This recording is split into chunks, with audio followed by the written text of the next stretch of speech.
Hey everyone, and welcome back. At this point, after 3 years of development, most of my indie game needs a visual makeover. A year ago, I created a vertical slice of my project where I made a new area of the game and brought everything in it up to a level of quality that I could theoretically release it at. But now, the rest of the game has been exposed in its graphical inconsistency and lack of quality. It's time to change that, and I want to take you through what mistakes have gotten me here, and what progress I've made to fix them. Maybe it can help you out. So, in my time working on this project, I've grown in my understanding of, as well as my capabilities in, pixel art. When making my first art for the game, the advice I found seemed fairly arbitrary, so I ended up just using as many pixels as it took to create the shapes that I wanted. Then I stretched or shrunk the scale of those sprites so they took up the desired amount of space in-game. And this is my first mistake. I wince looking back at all of this now because it leads to scenes like this. It's hard to see a consistent art style here because there are sprites with many different pixel sizes. In comparison to the art from the other area of the game, this just looks so out of place. To help you avoid my mistakes here, let me explain the advice that I didn't understand when I was starting out. In general, the most important thing is to keep a consistent pixel size, or what I like to call the chunkiness of your pixel art. For example, use twice as many pixels to create something twice as tall as your character. For beginners, I recommend making pretty chunky pixel art, with sprites sized somewhere around the 8x8 to 16x16 range. Luckily, when creating my vertical slice, I chose a pixel size, so now I just had to redo my old sprites in the new resolution. When redoing these sprites though, I made sure to bring in lessons that I've learned, so I could correct my previous mistakes.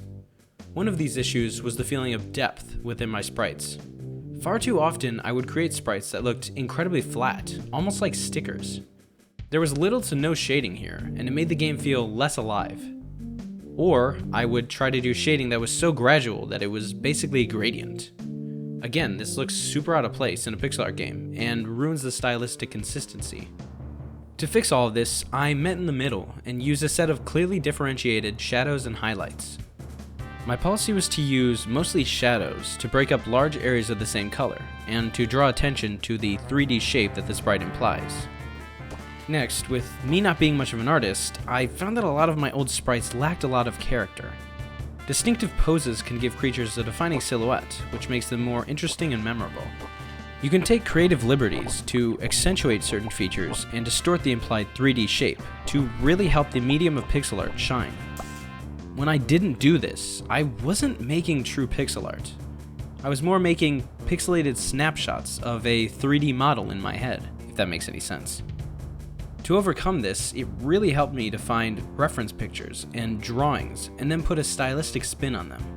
Thoughtful exaggeration of proportions, poses, and movement really helps to establish the feeling of cartoonish 2D art. Okay, so now that I've gone over the general principles that I've used to help my pixel art, let me show you them together in action. This is a goblin that I made a couple of years ago, and as you can see, every issue that I've talked about can be found in this sprite. So let's hop over to GIMP, and I can take you through my process. In the middle, I have the player for reference, as well as a black blockout of the space that I have to make my sprite. Also, as always, pixel art is a lot of trial and error for me, so there are 2 completely failed attempts next to the player. Then at the top, you can see the start of my continual side-by-side comparisons that help me evolve the sprite into its final form. Alright, so getting started, you can see I focus first on general body proportions like the head, torso, and arms. Then I experiment with different types of legs and stances. And once the sprite is shaped into something I'm fine with, I begin work on the shadows and other details. Throughout this process, I'm making tiny changes, sometimes even just 1 pixel, and comparing it to my last version, choosing the better one. I also keep most of my past iterations sprawling across the screen, so I can later come back and decide if I really did choose the best version to be the final one.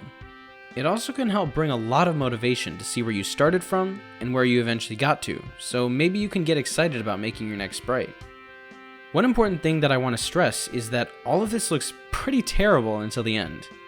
Don't get discouraged by this. It's inevitable. Making these small changes at an increasingly more narrow level of focus will eventually mold something great out of what can look pretty horrifying. Cool, so with my sprites being redone, we can return to that strange looking monkey boss fight. Now, the art style is much more consistent across the board. The chunkiness is up in both the monkey and the tiny peanuts he throws, and the bananas are now at a higher resolution. Taking a look back shows just how much this helps. Still, this draws even more attention to the walls and background of the room, and that's one of the places I'll be working on next. This increase in quality also exposes the lack of animations in the game. Currently, almost all of the animations were implemented within the vertical slice, and even there, some are missing. Before animating though, I want to have an idea of what all the enemies would look like. Now that I have a new set of static base sprites that pin down the posing and silhouettes of the enemies, I can move forward and manipulate those sprites to create various animations. While I would love to have magically been able to complete all of this and more before creating this video, these things take quite a bit of time. So in the next devlog, I'll be going over all these remaining changes that will finish out this update. Still, with the fall semester starting soon, we'll see how much time I have. Wish me luck, I guess. In all seriousness though, I'm excited to talk to you then, and thanks so much for watching.